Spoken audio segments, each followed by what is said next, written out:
This is the Shotgun City Sheriff, the law himself, Clayton Clark. This is the young Titan, Aaron Atlas. Hey, this is Matt Brannigan. This is the war-bound hellhound, Bo Sword. This is your favorite drunken pro wrestler, a.k.a. the Bud Light Brawler, Dalton Davis. This is Lizzie Six. This is Jake Something. And this is the jaw-jacking, back-cracking, God-created all men equal, and then he made me the sequel, Rohit Raju, and you are listening to the Spot Show Podcast. Spot Show Podcast. The Spot Show Podcast. The Spot Show Podcast. Spot Show Podcast. Hell yeah. The Spot Show Podcast. The Spot Show Podcast? Yeah, that's right. I stuttered. Shut up. Well, everybody, this is the one-legged wonder Michael Madrox, and you were listening to the Spot Show Podcast. Wait, things sound a little different, don't they? My co-host, Dickie Wabash, isn't with me today. What? But I do have a special guest. You might hear him back there mumbling and laughing. I have the director and the creative genius of Danville Dreamers with me, Dickie Wabash. Yeah, that's me. This is weird. I took over, bro. This is weird.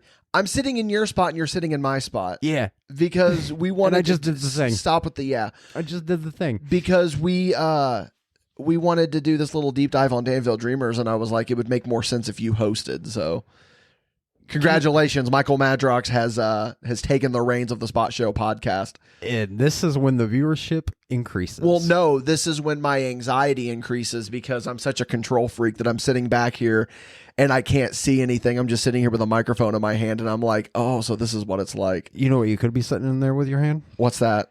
A Yoo-Hoo. Oh. Because this Spot Show Podcast is sponsored by a Yoo-Hoo and Hybrid Championship Wrestling, but you'll hear more about them later. That is, of course, unless you go to patreon.com/MadBash Studios and subscribe at the $5 and above tier. But hey, money might be tight. You know what happens when money's tight?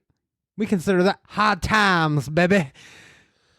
And all you have to do to support us is give us a 5-star rating on your favorite podcasting stream or head over to patreon.com, buy one of the tiers. We do have a free tier with behind-the-scenes content. The $5 tier, you get the Spot Show Podcast a day early, at least. You get, I don't even remember what you get with all this stuff. Look, come on, man. Look, I'm almost there, bro. You're almost there. You were there. in the home stretch and then you fumbled it. Yeah, I got the third base. Yeah, you did. And then you got struck out. You're close, though. I'm close. Yeah, they get this episode completely ad-free and at least 24 hours early. See, it's so much weirder, like, doing it myself because I'm used to, like, just listening to you do it with, like, no notes, no nothing. I mean, it's putting in those reps, brother. That's not a part of my resume yet. No, not yet. I'll just take over more often. You'll get there one day. I'm grizzled, brother. I'm a grizzled podcast host. You know what I mean? Yeah, but enough about us. Let's talk about you. Oh, enough about you. Let's talk about you. That's how we got to be over here, man. I know. So, sir, I went professional mode. Yeah. I have been prepping for this podcast for a couple days now. Yeah, because I had this idea to do this because, you know, Danville Dreamers 2 is out. Everyone's seen it that has wanted to see it. Views are still skyrocketing. Like, every time I check it, it's gone up a lot. The views are amazing me right now. Yeah, I'm trying to remember like the trajectory of what the view count was when the first one came out. I think it's following the same trajectory. And like, here's the thing, in like the grand scheme of YouTube views, like they're not world ending in any way, you know, they're not like groundbreaking, but I mean, they're still pretty impressive considering, you know. Especially since the movie's been out for like 48 hours and within like normally an hour time, which is the length of the movie, the views like increased by like 10 up. Yeah. I've been watching it. And there was a leak, so the views went up a little bit, but hey, stuff happens. Yeah. But for those that don't know, like, Dickie, you've always been creative. Yeah. Like, when did you actually start to appreciate the entertainment industry? I don't know. I feel like I always did to a certain degree because like even if you go back like in middle school and shit like that, like I was constantly just writing scripts or just writing ideas and I didn't have the means to do it, but like, because, you know, you got to think that's early internet. That's early YouTube. Pre-internet. It's like, well, I mean, it's still, I mean, but it's primordial compared to what we have now. So like the means of content first of all, the term content creation was not even a thing, but I had a couple buddies and we would do, you know, I think all of us did the Jackass thing at some point where we made Jackass movies. And I think that it was early on in that process of doing those that I was like, yeah, you know, I could maybe see myself in the director's chair or something like that. You know what I mean? Do you have any of those old notebooks? No, I don't. I'm sure I do somewhere. Those would be worth money now. Well, I wouldn't put that, but no, and I don't have any, like we talked about this, like I don't have any of that footage either. Like whether it be with Backyard Wrestling or with the creative stuff that I did back then. I don't have any of that footage. Backing up items wasn't a thing back then. No, well, I mean, you also, I mean, God, you got to look at it too. Like cameras were not necessarily as affordable. I mean, in the grand scheme of things, they were, but, you know, we didn't have them in our pockets like we do all the time now. So, and in a way, it's kind of a good thing because, I mean, it's a double-edged sword because it's like, do you really want to go back and look at that stuff? Like, or do you want to have it or do you not? I don't know. It's I really wish weird. I would have had all that stuff still. I know. Like, I remember whenever flip cams first came out and I was like, yeah, man, little mini camera that I can carry around with me. It was groundbreaking, man. It was. And then literally a year later, smartphones started having cameras on them. So it destroyed their entire business model. Yeah, but the flip cans had a higher graphics rate than the first VGA phones. Hey, flip cam is what filmed like 90% of UWC Online. Little fun fact ski there for you. Behind the scenesy. Yep. But like looking back at like you being creative back then and like thinking about being like a content creator, like flash forward, did you ever think that you would have 3 film credits under your name currently? What's the third? The Wabash cut, man. You can't take that out Oh, of okay. Yeah, if you want to consider that. I consider that. I don't know, man. I mean, I remember it was like 4th grade. It was like 4th or 5th grade. The teacher did this thing at the end of the year where she was like, what I'm going to remember my students by. And I remember she said that she's always going to remember me by my creativity. Shout out to Mrs. Curley. And she always told me, she said, Josh, one day I'm going to be in a movie and I'm going to be seeing the credits and I'm going to see directed by Josh Thomas. And I guess from that point on, it gave me a complex or something. I don't know. So that's where the narcissism started. No, I mean, we all got a little bit of narcissism in us, you know what I mean? But, so to answer the, like the simple answer is, I mean, I feel like it's kind of pretentious to say, yeah, I knew I would, but I mean, did I? I mean, I don't know. Like you know, I'm just a kid from a little small town in Indiana. Like I didn't know how the hell to make any of that happen, you know, like but that has always stuck with me that my 4th grade teacher told me that I just imagine one day I'm going to be sitting in a movie theater and see your name in the credits. Miss Curley was also my 4th grade teacher. Oh, hell yeah. Yes. So she knows what's up. Yeah. Little did she know, like you and I would be working together probably. I guarantee someone somewhere down the line saw us in our Stone Cold Steve Austin shirts and we're like, yeah. I never had a Stone Cold Steve Austin Really? shirt. I never had an Austin 316 shirt, no. I had my main wrestling shirt when I was a kid was the DDP Diamond Cutter shirt. Yeah. The bang one? With the shattered on the front. Yeah, man. I never had an Austin 316 shirt and I hate it. All right, well, I never had one. Let's start cutting into the Danville Dreamers series here. Okay. Because I got a lot of good questions for you. So this first one. So this you're going to be asking about 1 and 2. Yeah. And all of it. Okay. All of them, man. Let's go. I got you. I can't. Are you going to be asking about the future of it, I'm assuming, probably. Just sit back, I don't know. relax. Okay. Big Daddy Madrox I don't got like the not lead. being in control. Jesus. This It's is scary, weird. ain't it? I don't. Well, especially for me, because like I'm always the one that's in control, and it's like if that makes me sound like a control freak, sincerely, I apologize. But it's that weird manic OCD thing about me where if I don't have my hand on it, it's like Hey, dude, I ran a podcast back in 2017 and didn't get canceled, so I think we'll be okay. All right, so with the original Danville Dreamers, Yeah. walk me through exactly what went into play before filming started. Like, what set everything in motion for this documentary to happen? I really don't know. I don't know. Way to shit on my question. I guess I can answer it like this. My earliest memory of seeing NVW was, because it all kind of ties in together. There was this security guard who would come to UWC shows in Georgetown, and I remember Jason V telling me, and again, this is probably not accurate, but it's how I remember it. Remember Jason V telling me, you should look this dude up. He does backyard wrestling, because Jason V knew that I was obsessed with backyard wrestling. He's like, you need to check these guys out. And then, like Oliver Kane said in the second movie, he's like, we all traded the tapes around and we all did what we did.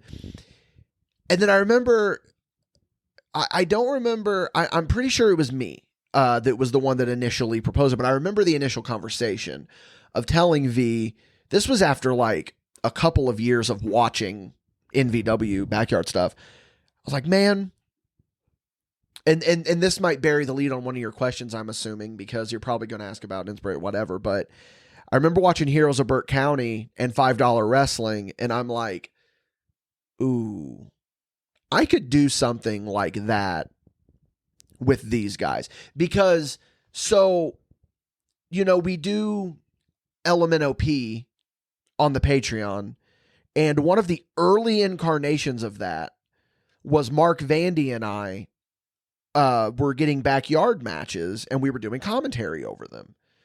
It never saw the light of day. It was a bargain bin, wasn't it? It was bargain bin wrestling, yes. And so I had always had that thought in the back of my mind of like, yeah, I really want to make this happen. And then one thing led to another. And I wish that I had a more straightforward answer for you. I really do. But I genuinely do not remember the exact process that went into making the first one. I just remember showing up and being like, in a weird way, starstruck. Because it's like, dude, I've watched this backyard so many times on these tapes, and now I'm here. This is awesome. But dude, 2 questions in, how am I doing? You're doing good. You're doing good. Professional Madrox is a little uncomfortable for me. It's very off-putting.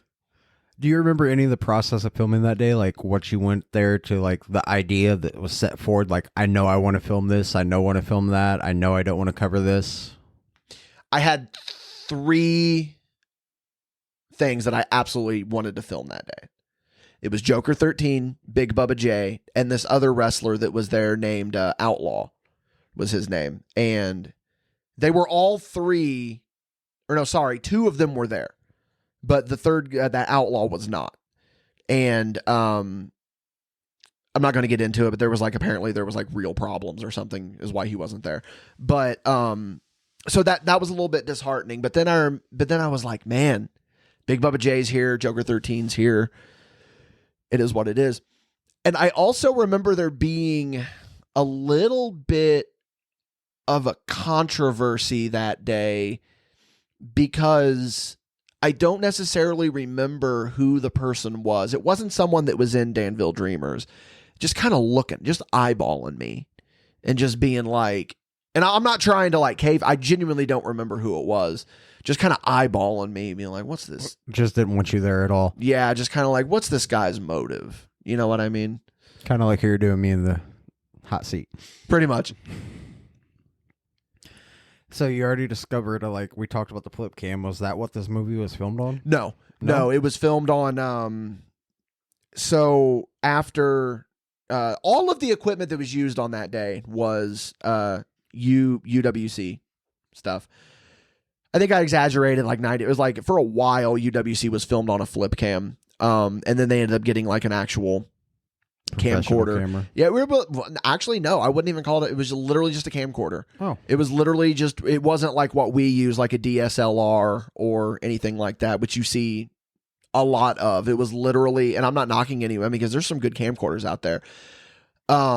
But it was just straight up a camcorder. Their And camcorder was a lot better than half the independent wrestling scenes of the time. I'll give them that. exactly. And then the little gimmick that I'm holding for the audio, that was the commentary recorder that Jason V would use for UWC.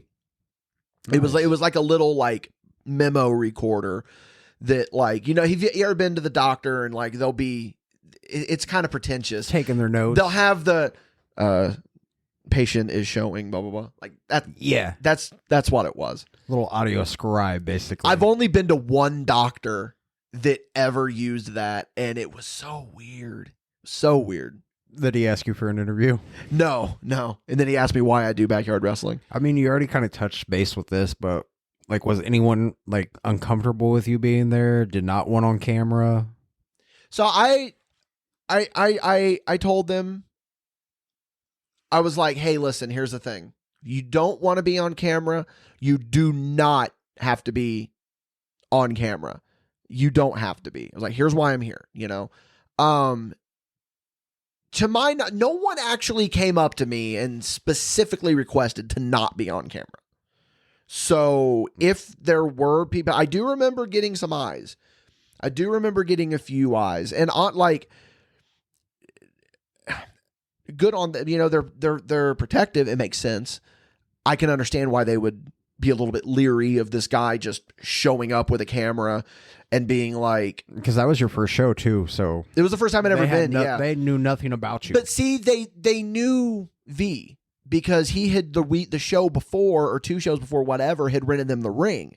So they knew him and they trusted him. So it was kind of one of those things of like, this guy's with me, you know? Yeah. So you had no heat at the time.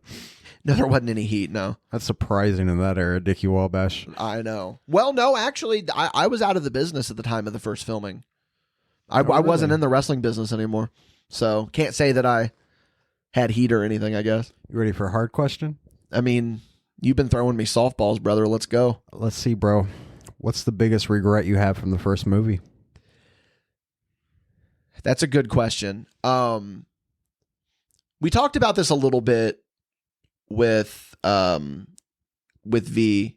At first, my biggest regret was putting their mom in the documentary, because I was still looking at the haha side of it. And she didn't bring any comedy to the table. I just felt bad. I was like, man, Didn't really feel the tone of the movie you had in mind. It didn't, but ultimately, it's one of the best parts of that whole documentary. It is talking to her. So that I would have told you probably 6 months ago that was my biggest regret. Nowhere near my biggest regret. I don't particularly know if I have one. I mean, okay, so it's not. There's two. Okay, there are two regrets. There are two. There was a moment where I've never talked about this. I've told people about this, but I've never breaking news. But I've never baby. talked about it publicly. I don't think I've ever talked about either one of these.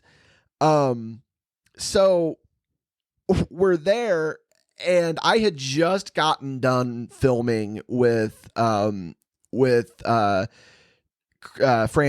and Mr. Six. I had just gotten done filming with them, and this guy just rolls up, and he just starts yelling, "Why aren't the fucking mats set up? Why don't we have any of this set up? Come on, guys." And he's just cracking the whip. And for any of you guys that have seen that, which, come on, you've probably seen it if you're listening to this. Ow, I just banged my elbow on the door. Is that what it's like sitting in this spot? Yeah, I hate it. You got to worry about hitting your You got to elbow worry on the about door? hitting Dixie Carter, hitting the I know. door. But he's the guy that at the end of the movie, whenever Joker 13 won the belt, and he comes out with Joker, and they both hold the belts up, it was that guy. I apologize. Don't know who he is. It is what it is. But he just shows up and just fucking alphas everybody. And I didn't film it. And I thought it would have been really funny to film, to like see the process of like what the setup and the oh tear dude, down it and was all that. fucking hilarious. It was so funny. And then my second regret, which I get it, is Joker 13 got a concussion in that match. Oh, really? Yeah. And I remember because, I filmed the closing with Franchise and Tina, Mama Tina, and I run to the back and Joker 13's got his head back with like blood like coming out of his nose, and his eyes like aren't fixating and they're like shining the light and everything. And this is how I remember it. I'm like lifting the camera up to get ready to film, and they're like, no, don't film this. But so I mean, in a way I like respected their wishes, but it's a regret of like, damn, that would have been really good to have on camera. I know one more regret. Well, we've personally talked about. What's that? The neighbors. You wanted to interview the neighbors. Oh, for the movie. yeah. I did want to interview the neighbors. I did. Because, and I mean this with no disrespect in the slightest, these motherfuckers are out here with the fucking sound system every weekend, playing music, talking into the microphone, throwing against the neighbor's garage. So I would just like to see what the neighbors like their opinion thought of the was. matter. Yeah, like how do you guys put up with what these guys are doing? All right, but now we're 6 years out from the first movie. Which is a lie. Actually, I mathed wrong. Mathed wrong? We're actually 7. 7 years. Yeah, in the entire. I'm so mad at myself. We're in first grade now, brother. Yeah. In the second movie, I keep saying 6 years, but it's technically 7. But looking back, yeah, is there anything you would have changed about the movie, like the editing style, footage you used, didn't use? No, I don't think I would. I think that I don't know. I mean, that is a tough question because like it's the proverbial, if you could George Lucas your content, would you? Because George Lucas, it gets shit on because like he went back and edited the Star Wars movies so fucking much, and he had no one to tell him not to do it. So now it's to the point of where you look at like the original Star Wars movies and they're so CGI'd to death. So I'm glad that I don't have the ability to do that, because I feel like that it would probably ruin not to say that George Lucas ruined the integrity of Star Wars, but I feel like that if I would have done that, it probably would have kind of ruined the integrity. That and the whole organic factor of the whole documentary. Yeah, nothing in that movie was set up. It was all organic. Before I left my house today, I did do some research and check the view count for the first movie. How does it feel making there's over 1,600 views currently on this movie? Because in the second movie you said it was just a dumb, stupid little documentary, and now it's seen by almost 2,000 people. Which again, grand scheme of things, I'm realistic enough to look at that and be like, what's 2,000 almost, compared that's to a big deal for no promotion, no nothing, just throw it up on YouTube. Yeah, it is. It is. It feels good. I'm trying to remember the timeline here. It's either the first or second thing that I have ever put online that got over 1,000 views. The first thing, let me think here. When was the Ronald McDonald video? That might have been around the same time. Point being, when I was doing my YouTube channel, I did a video over the Wacky Adventures of Ronald McDonald, the cartoon series, which I ironically just shared something about on my Facebook today. And it got to like, I think 1,300 views, and that was the first time I broke 1,000 on a video, and then Danville Dreamers was the first or the second. And to quote to quote franchise from the second movie, it makes me feel vindicated, that maybe I am onto something here, How's it feel knowing that, like, we came back to independent wrestling this past January and people are talking about the first movie still? Like, people that had no idea who the hell we were, they're like, oh my God, you're the Danville Dreamers guy. Well, it goes back to the person replying to a comment, oh my God, it's you. Because there was a resurgence of the first documentary about a year ago, I think. And I've had plenty of conversations with the people that were responsible for that resurgence, or some of the people that were responsible. I know Dalton Davis was responsible for the resurgence, part of it. He had part in it because he shared it with a bunch of people. I've talked to Dylan Cole about it. I've talked to Don't Die Miles about it. I've talked to their whole little group about it, and everyone loves it. And I've always been the type of guy that if you want to label me as the X guy, then go right ahead. If you want to call me the Danville Dreamers guy, more power to you. If that's what you want to remember me as, that's not a bad legacy to leave behind. It's so not. It feels pretty good to be like, to be recognized with it and to be like, that's the Danville Dreamers guy. It's really became a Midwest cult classic. In a way, yeah, it has. I agree. The Wabash cut, which is what, 4 hours? 4 hours and 44 minutes, which was a joke. It's already almost to 1,000 views. It's like 600 views. And it's like, what are you guys doing? What are you guys doing? I made it as a dumb joke. Like, I did it because I was bored one day and I thought it'd be funny. I remember that day you wrote me and you're like, hey, should I re-release the movie with all the match footage and edit it in a black and white format? I'm like, yeah. So originally it was just going to be the black and white format. And then I went back and I just put the full matches in because I just thought it would be funny. Then I messaged you and I'm like, I think it'd be funny if I just put an hour-long Royal Rumble right in the middle of this movie. And you're like, yeah, do it. And I did it. And that's a lot of people's favorite part of the whole movie. Oh, it's the best. It's the best. It's crazy, man. Yeah. Have you watched the MadBash cut all the way through? The Wabash cut? Yeah. Yeah. I called it MadBash cut, didn't I? Yeah. I always call it the MadBash cut. That's fine. Yeah, so it was really funny because I was talking to Franchise about it, and he's like, yeah, man, I watched the Wabash cut, and I'm like, why? Like, no one is meant to. It was just a joke on the Snyder cut is all it was.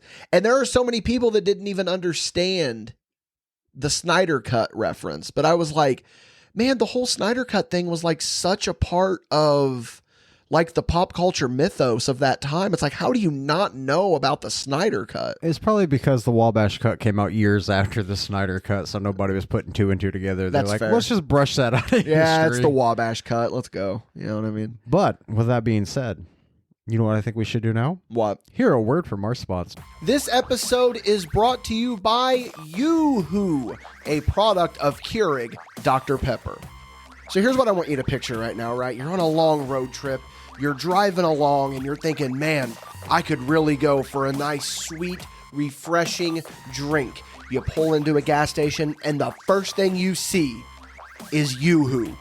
And I got to tell you, grabbing that Yoo-Hoo, that's going to be the right decision every single time. Yoo-Hoo is available in a variety of flavors, vanilla, strawberry, but here at MadBash, our personal favorite is chocolate.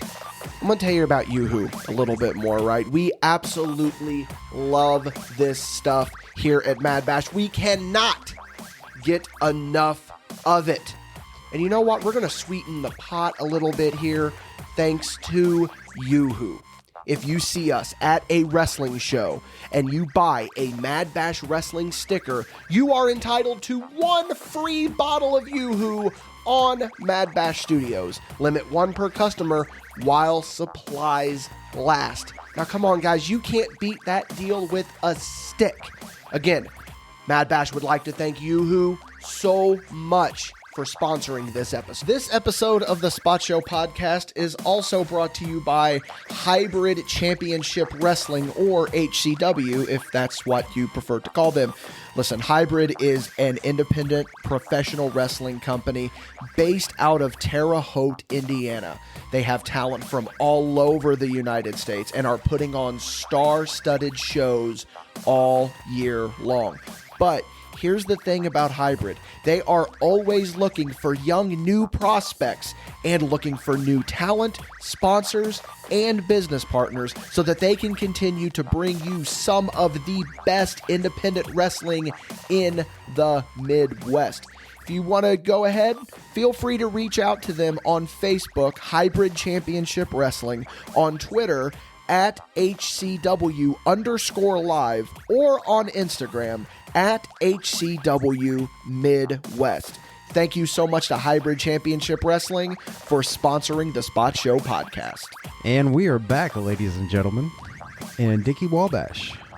This is so weird. I hate this. Why do you hate it? I'm not It's doing a just bad weird. job at all. Again, no, you're doing a great. Am I making you proud? Yeah, you are. You like kudos. Like you've clearly been studying the product, for lack of a better term. Well, I mean, I'm here every day almost. So here's my question. How often do you just look at these slabs that are on the wall behind the big boy seat? I get lost in those slabs half the time when you're on your little tangents. Yeah. So what's your favorite slab up here? My favorite one up here is the first one over there, the Amazing Spider-Man. Oh, the Hobgoblin. the second appearance of Hobgoblin. I love the Death of Captain America one, man. I don't think we've ever. That was just a little plain for my liking. I mean, but that's such like a pivotal story, you know what I mean? But I mean, the Hobgoblin one, that iconic art style, man, you can't go wrong with that. Plus, and Spider-Man's hitting a dab on there.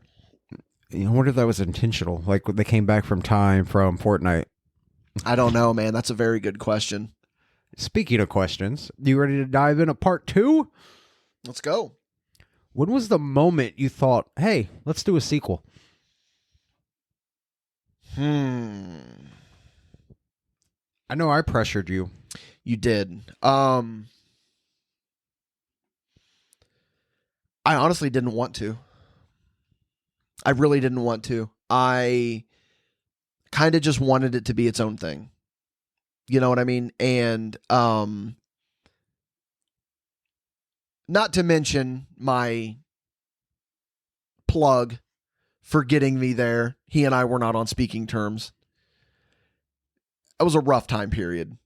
So I hated that movie, to be honest We with never you. even talked about Danville Dreamers 2 until like after the Spot Show took off. Yeah, that's when people were I mean, it was always back to what, you know, like I hated that movie when it was first coming out because of, you know, there was just a lot of hate in my heart at that time. So I was like really hypercritical of it. So the idea of a sequel never crossed my mind. But then to bring it back around to what you're saying, I mean, I think it was kind of always in the back of my mind. I think it was. The fans of the movie. Yeah. And I think the moment that I saw that NVW was actually running shows, 2021, I think, is when they were. I was like, man, there's a story here. It's either 21 or 22. I don't remember. I was like, man, there's a story to be told here, I think. And then So that just gave you the little tickle in the it back gave of me your the brain. little tickle, because here's the thing. I always wanted to make another documentary. I did. I love documentaries. Documentaries are like my favorite form of entertainment. They just are. That's my preferred way to consume information. And I know that that makes me sound like a lazy American, like I would just rather watch it as opposed to read it, which is not true. I love to read. But there's just something simplistic about a documentary. I'd rather watch a documentary than anything cinema, really. Yeah, documentaries are my favorite genre. And I knew that I had made the first one and it was a success. I wanted to make another one. And this is the first time we've talked about this. There was almost another documentary that had nothing to do with NVW. So for those of you that have heard the first page show, there was another company that we found that we wanted to go make a documentary about them. And then if you want to hear more about that, I mean, we talk about that on page show, but that all fell through and we couldn't do it. I was like, fuck, It was a man. great thing that one fell It was through. a good thing it fell through. 100%. 100%. And I don't know. I think that once V and I got back in contact, that was when I was like, there's a real way that this could happen. Can I pull back the curtain here a little bit? Yeah, go right ahead. I was the middleman for the whole getting back in contact with you. Yo, yeah, you were. Yeah, we talked about that when he My was on. fucking first question to Brian was, hey, since you guys are somewhat talking now, can we do the second movie? And I remember him being like, I don't see why not, I think is what his whole point was. But I remember just making a teaser. Like just for no reason. And it got a lot of people excited. And I was like, this might need to happen. And then that's when the Wabash cut happened. And then I was like, okay, there needs to be a sequel. There really needs to be a sequel. And it was so weird, like how all the stars aligned at the right given time. Like I'm talking like within a month time. It was quick. Brian came back in our lives. We pitched up all that bullshit. Yeah. Started planning the second movie. The Wabash cut came out. Like it was just boom, right there for you to grab. Well, I mean, and it was just everything that we've done has kind of seemed to fall into place in that way. So we're kind of blessed in that way. Let's keep up the streak, brother. Because it's like less work. You know what I mean? When it just falls into place, you know? But going into the second movie, yeah, you haven't been around these guys, most of them, for years. No, literally have not seen them since I filmed the first one. Except for a handful of people that I work shows with now, yeah. Yeah.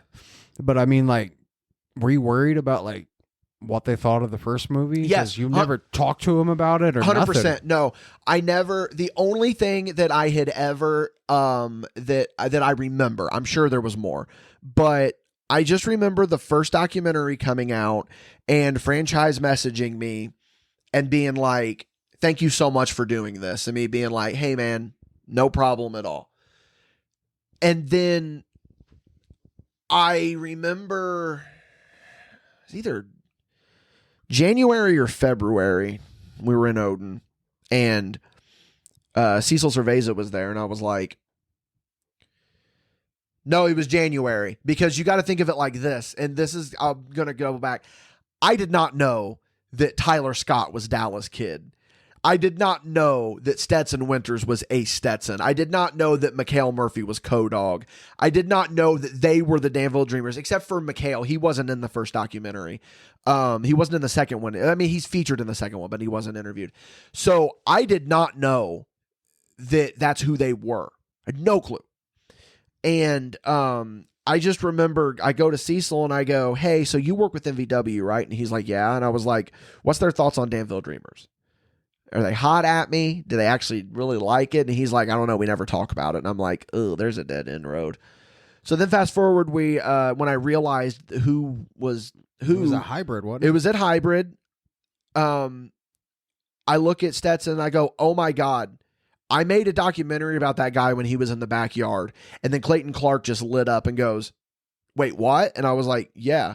And then I send it. And then that's how that was the catalyst of Clayton and I us becoming friends with Clayton. And then I go over and I talk to him and he didn't remember who I was at first. And I was like, Danville Dreamers. And then he was like, oh my God. And then he came around the corner and gave me a hug. And I'm like, so what's up? I mean, I was really because again, I knew that they were running shows. But, and I mean this as no disrespect to NVW in any way. I mean this is no disrespect to people that do what I'm about to describe. I just assumed that they only worked NVW. I didn't know that they were actually getting booked at places. You didn't know they went through like proper training No. and all that. And I had started no clue. their indie careers. Had no clue. So I remember he's like, oh, I loved the movie. I loved it. I absolutely loved it. And I'm like, dude, people loved you in it. And he was like, oh, that's so cool to hear, which it's a bit of a bummer that Stetson couldn't be in the second one, but it was just a scheduling conflict. We did film with Stetson before the NVW show. Maybe we can do a little Stetson project for him to make up for it. We could. I mean, we can, and teaser, hint, hint on some things, but my understanding was, and I don't want to out anyone. It's someone that still works with NVW to this day. My understanding was that they did not like it because they thought that I was there to make a mockery. And I've since talked to this person, and everything seems to be cool. And that was in my eyes, that was really the only kickback that I heard of. Well, that was a question I had for the future. Like, so this whole documentary, the first one, was you never intended to make fun of people. Honestly, I would be lying to you if I said that I did not go in there with comedy in mind. Was I going to make fun of them? No. My philosophy with the first one was, and it was the same with the second, let's just turn on the camera and see what happens. But at its core, because, I mean, and I've actually talked to franchise about this. I was like, I did a few things in that documentary that blatantly are funny. Like the fact that I ask Austin Justice the same question twice and he gives me two different answers. The fact that I put franchise, he was trying to do that dive spot off of the back of the truck and he just kept fucking up. Like, I didn't need to put that in there. I didn't need to put Daryl Demon trying to kick the thing and he just falls back. I didn't need to, that stuff. That was the comedy. But it wasn't like pre-planned comedy, nothing like that. It was just, you got this damn footage. It's too great not to share. Comedy was in the front of my mind, but it wasn't my goal. Because at the end of the day, I legitimately respected what they were doing. I thought it was fucking phenomenal what they were doing. There are certain aspects that I found funny, and I'm sure there are certain aspects that them looking back now, they would also find funny. But it was never my intention. I never had any, and I even told them that. We had a little pre-show meeting. Said, I have no malicious intents. I'm legitimately, I love what you guys are doing. I want to chronicle it because here's just the truth of it. These guys are in their, I don't know, the oldest is probably in their 40s, in their backyard wrestling. They're playing wrestler in their backyard. 100 out of 100 people would have given up on the dream, but they didn't. There's something to be admired about that. There really is. Like, we've talked about this, like, behind the curtains. Like, yeah. Something that should be comical in aspect is really heartfelt and, like, warming to, like, know that these guys are dedicating everything they have and sacrificing so much just to live their dream. And that's what I'm saying, is that 100 out of 100 people would have given up. But they didn't. They're a different breed. They're dreamers. They're the dreamers. Absolutely. And in a way, like, colloquially, that's become a thing where these guys are now referred to as the dreamers. And it's not a bad moniker, though. No, it really isn't. And if half the guys in the indie scene had the heart and passion the dreamers do for anything, like, wow. Yeah. You look at franchise who just wanted to make it happen. In his mind, he really was the franchise of that place. And who am I? And exactly, who am I to doubt him? Who am I to doubt him? You have Mr. Six, who was the authority figure. You had Ace Stetson, who was the Dragon Master. Again, who am I to tell him that he's not the fucking Dragon Master? You know? And so my whole view on comedy has always been, don't force it. If something funny is going to happen during this, I might give the little Iggy and give the little nudge and let's steer into that direction. But nothing was set up in that movie. I just turned the camera on, and then if it came out funny, it came out funny. Little behind the scenes for you guys at home. Those questions Dickie asked off the top of his head. Yeah. Just goes with the flow. Yeah. I was just coming up with stuff as I was going. I pretty much gauged what the first couple of questions was going to be, and then I would play off of what they answered. Is pretty much what I would do. Just kept it going, man. Yeah. How was filming different the second time around? Oh, it was huge. The first time it was me, Jason V, a camera, and a recorder. This time I had Michael Madrox, had Clayton Clark. Jason V again. I had Jason V again. I had a nicer camera. I had more experience. I actually went into this one with a little bit more of a plan than I did the first time because I had learned. That's really it. It was just that was the big difference, is that it was the first one was very guerrilla because it was just like, here we are with the camera. Second one was more team, all hands on deck more type of it. shit. That's why I have no problem. Like, I'll take the director credit every day of the week, but I got to look at my, the producers. I consider the producers Clayton, you, Brian, and Clayton filmed. Clayton held the camera. Yeah. You held the camera. Jason held the camera. I held the camera. We were all there whenever you needed us. Yeah. Drop of a dime. And I'm not trying to discredit Dalton Davis. Dalton Davis played his part too. Dalton Davis is probably how did I describe it? I said Dalton Davis is the MVP of Danville Dreamers 2. Because not only did he put on a really good match with DC Black and Tyler Scott, but he was essentially the 60-minute man in that fucking battle royal. He was out 3 or 4, and then he was in there. That's not even including the shit he was doing behind the scenes for everyone. Yeah, agreed. You got to give Dalton his flowers on that. Always. Just this once, Dalton. Chicken nuggets. Oh, he is hot about that, by the way. If you guys don't know what we're talking about, check out last week's paid show. But looking back now, we did the whole world premiere on YouTube, the live chat and everything. Yeah. Seeing those numbers jump from 60 from the pre-release from the Patreon. Should not have been at 60. All the way up to the 270 we're setting at now. Oh, is that where it's at now? I believe close something like to it. that. Yeah. The time of this recording. It's cool. That's cool, man. Now, if you could rank the films of your favorite to least favorite out of all three, which ones? I can't. You can't do that? Can't do it. You got to pick a favorite child. I mean, the first one, probably. But, no. I can't say one's better than the other. I really say both of them are better than the Wabash cut. Well, I mean, the Wabash cut you can't even consider because it was a joke.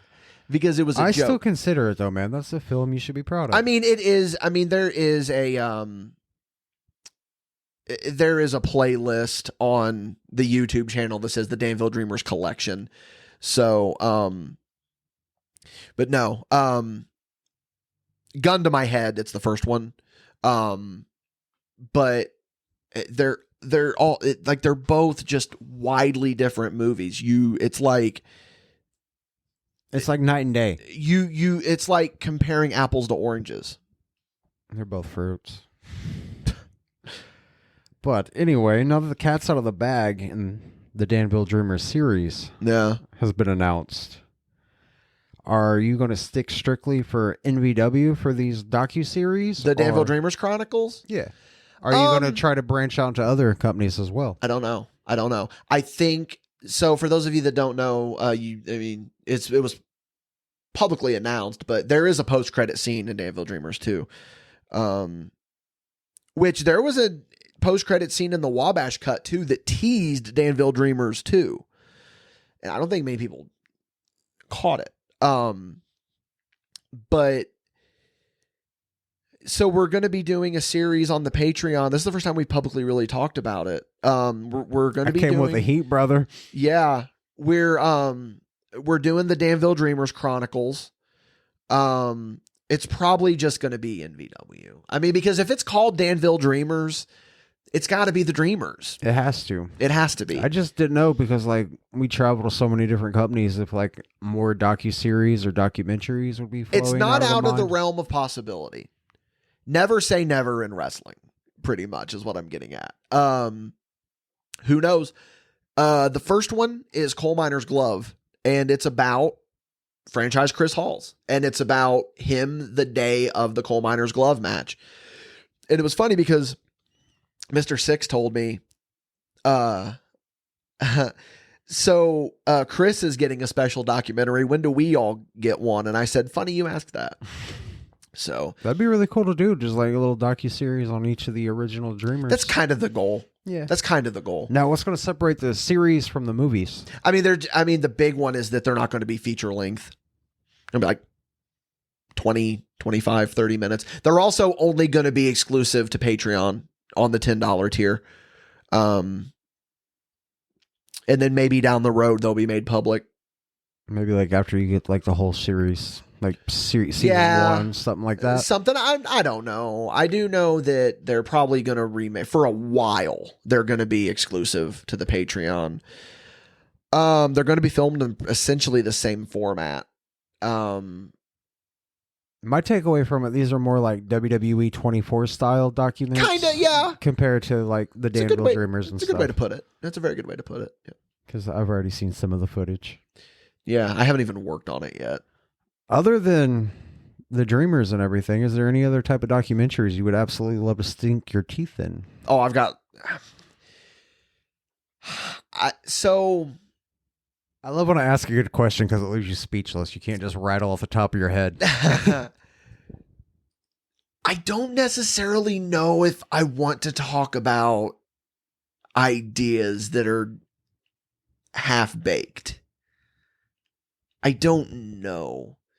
Because, okay, so I'll talk about this one. I had an idea for a documentary. That the idea was, what if someone runs for local office, but they take it to the umpteenth degree? Like they're running for fucking comptroller or whatever, or like something like a town council or something, but they're treating it like they're running for the goddamn presidency. And I got no problem running for town coroner if you want to set this up. It was gonna be, because I'm also very heavily influenced by like Sacha Baron Cohen, his work. So it was gonna be like half scripted, half mockumentary, like just fucking with people. Like I was just gonna do it, and it was gonna be called Josh Thomas, Man of the People. And the idea is that I'm running for the people. Like I'm not affiliated with any political party. I'm just running for the people. And then I had just like different hidden camera things in mind where, like, one of them I was going to, like, if there was going to be a debate, like just get up there and just speak in buzzwords, like, and just say buzzwords like taxation, abortion rights, Just little sound bites, like just like topics of like gun control, like just say like different things, like amendments, like just random, not like, full sentences at all. No, just like random things that like you would just hear like buzzwords. And there was another bit that I had written that I don't necessarily know if I feel comfortable talking about it because it was pretty racy, but it would have been really funny. Because again, like Sacha Baron Cohen is just so absurd with the stuff that he does that I was thinking of like, what are some absurd things that I can do? I get it. Yeah. It'd be something different. Another question that I asked around to some fans. And, Really? Yeah. You reached buddy. out to people? I reached out to some listeners of the podcast, sir. Oh. And I got a couple questions back because, I waited till the last minute to invite the fans. Of course. What do you feel people should take away from the movies the most? Who asked this question? You got to give them their props. I didn't give him credit, bro. I just wrote down the question on my little notes here. Come on, man. You always got to give them props. Yeah. Can you ask it again? What do you feel people should take away the most from these movies? That's not for me to answer. Art, not to say that what I made was art, but stuff like that's subjective. And I've always found it very pretentious. Like, you don't necessarily go to an artist and say, what would you like for me to take away from this? It's whatever you want to take away from it. I know what I take away from it. And I'm not going to tell you what you should, because we talked about it with V. That's the thing, is that art is subjective, and you can't opinionate someone's thoughts. You can go ahead and here's the answer. Whatever you want to take away from it. Do you want to think that it's funny? Yeah, it's very fucking funny. Do you want to think that it's a heartwarming story? Yeah, it's really a heartwarming story. Take away whatever you want to take away from it, really. I mean, if that's a cop-out answer, then I'm really sorry, but it's just the truth. Looking back at both movies, what's your absolute favorite scene? Oh, man, Joker 13 getting punched in the face is never not going to make me laugh. So here's the story on that. I was not expecting that. That was not, again, nothing was planned. I was legitimately setting Joker 13 up with the stick to be like, here's my guy, blah, blah, blah. Like, do your best promo. Do your best stick work. And I was like, go ahead and talk your guy up, And then we'll see how she talks me up. Boom. And I asked Joker about that. I was like, did you guys plan that? And he was like, no. I was like, come on, dude. I said, I have a feeling that at some point you said to her, at some point, I want you to punch me in the face. And he was like, nope. Because my original thing that I thought was going to happen when he pointed to his cheek was that she was going to give him a little peck on the cheek. And that is not what happened. Oh, no. It looked like she was saving that punch for a week. He did something wrong. Boy, does it sound a lot more vicious because she hit the recorder as she was, coming down on it. And it sounded a lot more brutal. Now, one of my favorite subtle things about the first one is, so I'm talking about how I am trying to, I was like, I'm trying to track down Big Bubba J. But if you look when I'm interviewing Outkast, which is way before I actually interview Big Bubba J, you can just see Big Bubba J chilling in his van. Like, he's there. He's in the background. And then one of my favorite subtle things from the second movie is when I was filming future Joseph Williams giving the little seminar outside. You can hear people talking in the background, and you can hear Clydesdale go, "Everyone shut up." It's really funny. Oh, we could talk about that whole scene for a couple hours, man. Final question, man. Can you believe we made it? No. Can you believe I did this good of a job? I had faith. I did too. I had faith. By the way, we've not made it. We've never made it. I don't think that you can ever really take a look at something and say, yeah, I've made it. No, I mean, we made it to the end of the podcast. Oh, I thought you meant I thought we were going to get No, we made it to the list, brother. No, you were going to get all philosophical on I know me. you listen to a spot show. We don't go that deep around here. Not at all. Are you going to host Paid Show as well? You want me to host Paid Show? I mean, probably. Yeah, I'll do it. We'll figure that I one got out. you.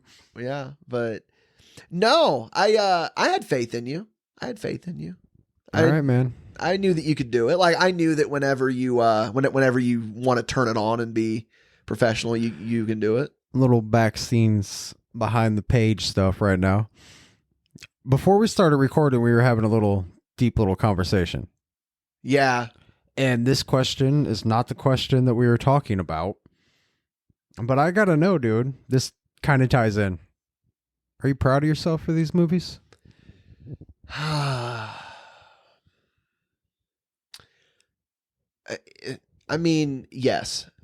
That's douchey, but in more ways, I'm proud of the Halses. I'm proud of NVW. I'm proud of everyone that was involved with this that helped make this happen. Of course, I'm proud of myself for making it happen. But I mean, in more ways than one, I'm proud of every aspect of it. Like not just myself, you know. But the short answer is yes. But I mean, the drawn out answer is that I'm just proud of everyone. You can't be proud of yourself without thanking everyone involved.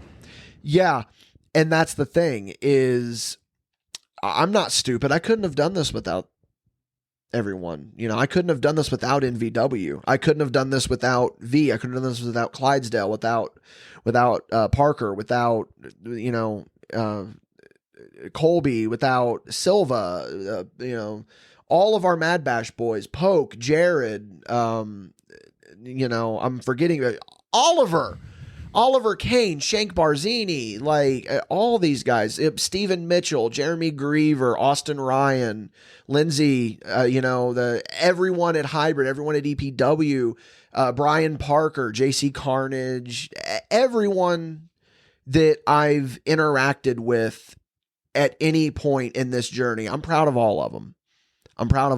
Because we've all met our own level of success. You know what I mean? That was a lot better answer than I thought you would say.